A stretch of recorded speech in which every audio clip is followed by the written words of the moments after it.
When will I see my picture in the paper? It's famous grouse. Let's taste it.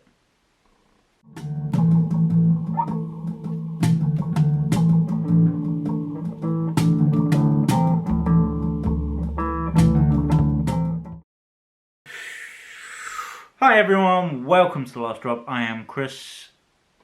Today is famous grouse. One of the most popular blended whiskies in Scotland, if not the world. It's pretty famous, it's pretty grousey. It's obviously a blend, and it's cheap. It's like 16, 15 or 20 quid. I mean, you know me, I like that cheapness. I'll be honest, I'm not gonna lie. I got this for my birthday. I took the neck pour and I was thoroughly disappointed. It was yucky. It was really not nice. It felt really harsh, really chemically. I hadn't had anything else. My palate was clear. I just thought, oh yeah, I'll give it a go. It's popular for a reason. And yeah, it wasn't good. And then,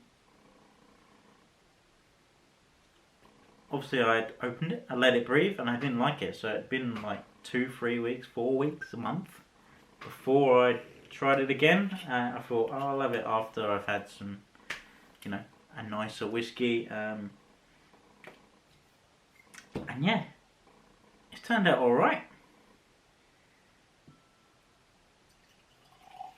A little bit in there. Now, I wouldn't have thought that a blended whiskey, and especially a famous grouse, would have a neck pour. Neck pour is quite a unique term. It means like the first dram, 2 drams out of your bottle.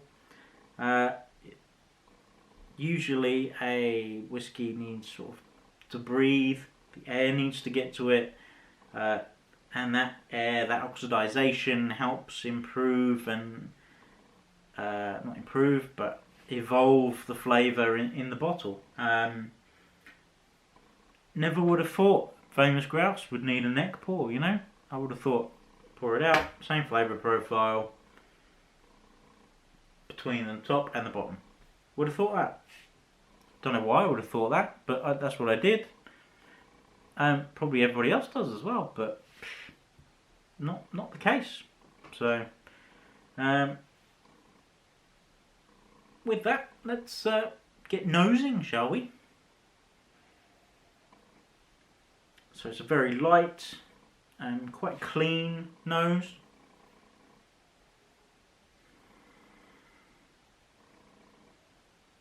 It's quite sort of reminds me of Cutty Sark, which obviously is another blended whiskey. It's not as floral. There's a bit more. It smells a bit deeper and richer. So it's not as light. There's quite a few floral notes. So yeah, maybe some flowers, but sort of a deeper potpourri than the Cutty Sark, which is probably what I'm comparing it to, really, because they're both blends, they're both cheap. Nice. Let's get tasting.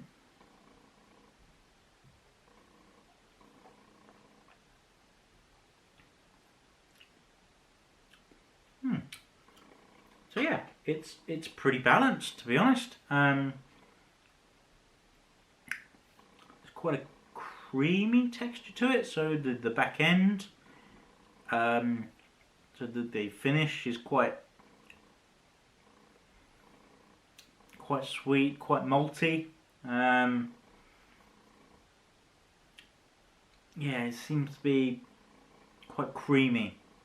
That's what I would say. So sort of a creamy texture going on. Nothing untoward, nothing horrible, nothing great. Solid. Solid. You know?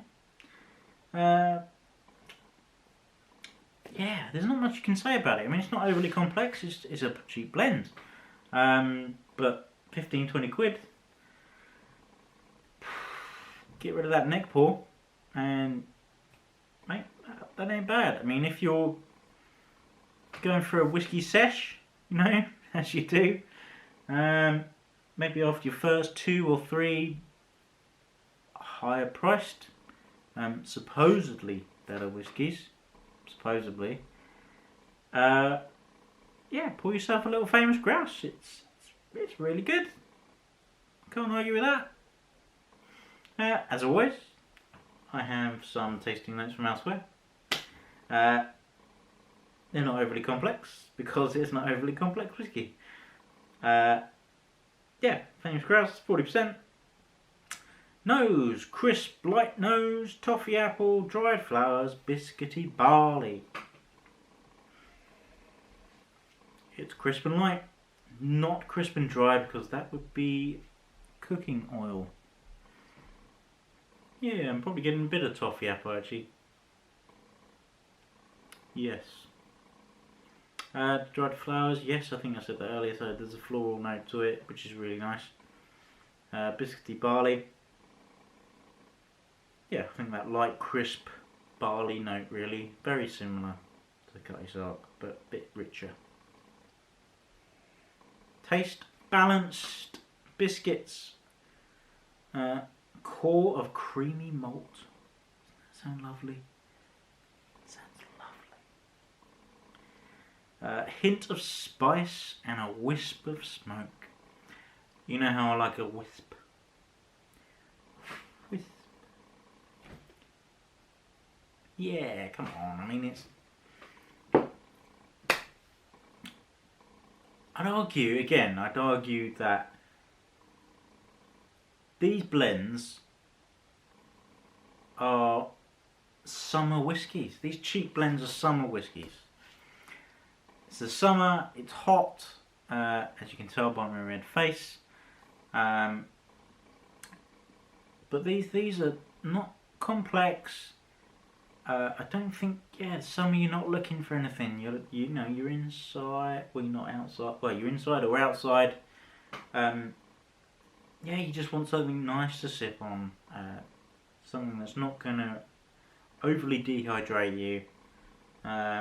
It's not gonna have a massive, like, dry, smoky after finish.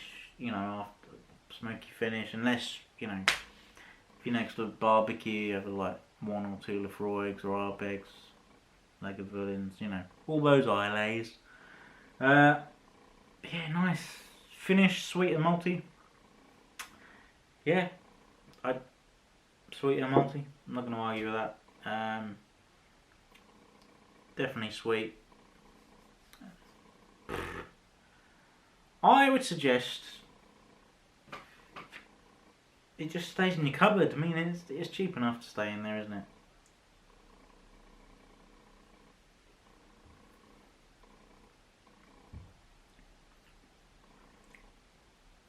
It is certainly not horrible. It's not going to set the world alight in the whiskey world, but it is pretty good. And for that, it's a thumbs up from me. And it's the last drop. When will I be famous? I can't answer that. When will I see my picture in a Get That Fly?